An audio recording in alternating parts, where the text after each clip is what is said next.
साथियों नमस्कार, मैं अनुराग मिश्रा एक बार फिर हाजिर हूँ अपने YouTube चैनल राग दरबार के साथ। और आप सबका एक बार फिर से हमारे इस चैनल में स्वागत है। साथियों, आपको बताना है कि अगर आप हमें YouTube में देख रहे हैं तो हमारे चैनल को सब्सक्राइब करना ना भूलें, और अगर आप Facebook के जरिए हमें देख रहे हैं तो हमारे पेज को फॉलो करना ना भूलें। हमें आपके सहयोग, आपके प्यार की ज़रूरत है।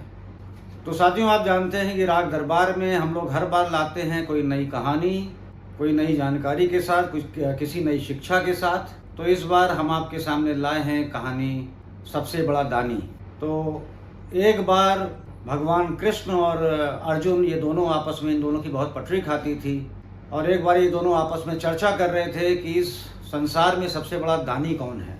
अर्जुन ने सोचा कि मेरे बड़े भाई धर्मराज युधिष्ठिर जो इतने बड़े दानी हैं, भगवान श्री कृष्ण जरूर उन्हीं का नाम लेंगे। लेकिन श्री कृष्ण ने जो जवाब दिया उसको सुनकर अर्जुन जो है चौंक गए, हैरान रह गए। श्री कृष्ण ने कहा कि इस दुनिया में कर्ण जैसा महान दानी कोई दूसरा नहीं है। अर्जुन इस बात पर श्री कृष्ण से बहस करने लगे और उन्होंने कहा कि आप कैसे कह सकते हैं कि कर्ण जो हैं युधिष्ठिर से बड़े दानी हैं। तो कृष्ण ने उनको जवाब दिया कि कभी ये वक्त आएगा और मैं तुम्हें दिखाऊंगा, ये साबित करूंगा कि कौन बड़ा दानी है। कुछ समय बीता और एक बार की बात है कि बड़े जोर की बारिश हो रही थी, और उस बारिश में श्री कृष्ण ने अर्जुन के साथ ब्राह्मण का वेश बनाया और महाराज युधिष्ठिर के महल में जा पहुंचे। महाराज युधिष्ठिर ने दोनों का सत्कार किया, स्वागत किया और पूछा कि महाराज बताइए, मैं आपकी क्या सेवा कर सकता हूँ। श्री कृष्ण ने कहा, महाराज हमें अपने यज्ञ के लिए 100 मन सूखी चंदन की लकड़ियाँ चाहिए, बस आप उनका इंतजाम कर दीजिए, बाकी हमें और कुछ नहीं चाहिए।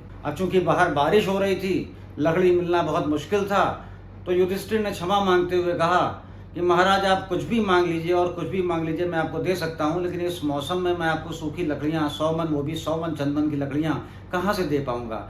उसके लिए मुझे क्षमा कीजिएगा, लेकिन अगर कोई और ज़रूरत हो तो आप मुझे बेशक बताइए। लेकिन श्री कृष्ण ने उनको जवाब दिया कि नहीं महाराज, हमें इसके अलावा और किसी चीज़ की ज़रूरत नहीं है, और अगर नहीं संभव है तो कोई बात नहीं, हम लोग चले जाते हैं। उसके बाद वो दोनों लोग कर्ण के महल में पहुँचते हैं। कर्ण भी उनका स्वागत सत्कार करते हैं और पूछते हैं कि किस प्रयोजन से आपका आना हुआ है। श्री कृष्ण वही बात यहाँ पर भी दोहराते हैं कि महाराज हमको अपने यज्ञ के लिए 100 मन सूखी चंदन की लकड़ियों की जरूरत है, आप बस इसका इंतजाम करा दीजिए और हमें कुछ नहीं चाहिए। ये सुनते ही कर्ण ने अपना तीर कमान निकाला और महल के सभी दरवाजे जो कि चंदन के बने हुए थे, सभी खिड़कियां जो कि चंदन की बनी हुई थी, अपने बाणों की वर्षा से उनको तोड़कर वहां पर लकड़ियों का ढेर लगा दिया। और श्री कृष्ण से बोले, महाराज ये हमने लकड़ियों का इंतजाम करा दिया है, सबकी सब सूखी हैं, लेकिन ये आपका जिम्मा है कि आप इसको कैसे अपने यज्ञ स्थल तक ले जाते हैं। श्री कृष्ण तुरंत अपने असली रूप में आए, उन्होंने कर्ण को आशीर्वाद दिया और वहाँ से लौट गए। और बाद में उन्होंने अर्जुन से कहा कि क्या तुम्हें अब पता चला कि मैं कर्ण को बड़ा दानी क्यों कहता हूँ? क्योंकि अवसर युधिष्ठिर के पास भी आया था, लेकिन अवसर चूक गए युधिष्ठिर, और युधिष्ठिर ने उस अवसर का लाभ नहीं उठाया। उनको ध्यान तक नहीं आया कि उनके महल के दरवाजे खिड़कियां भी चंदन की लकड़ियों के ही बने हैं। लेकिन कर्ण उस आदमी का नाम है जो कभी अवसरों को नहीं चूकता। तो इस कहानी से दोस्तों हमें ये शिक्षा मिलती है कि जो भी अवसर आपके सामने आए उन्हें कभी चूकिए मत, उनका पूरा इस्तेमाल कीजिए। तो साथियों, उम्मीद है आपको ये छोटी सी कहानी, एक छोटा सा, एक बड़ा महत्वपूर्ण संदेश देती हुई कहानी आपको ज़रूर पसंद आई होगी। और आगे भी हम आपसे ऐसी कहानियों के जरिए बात करते रहेंगे, मिलते रहेंगे। तब तक के लिए नमस्कार।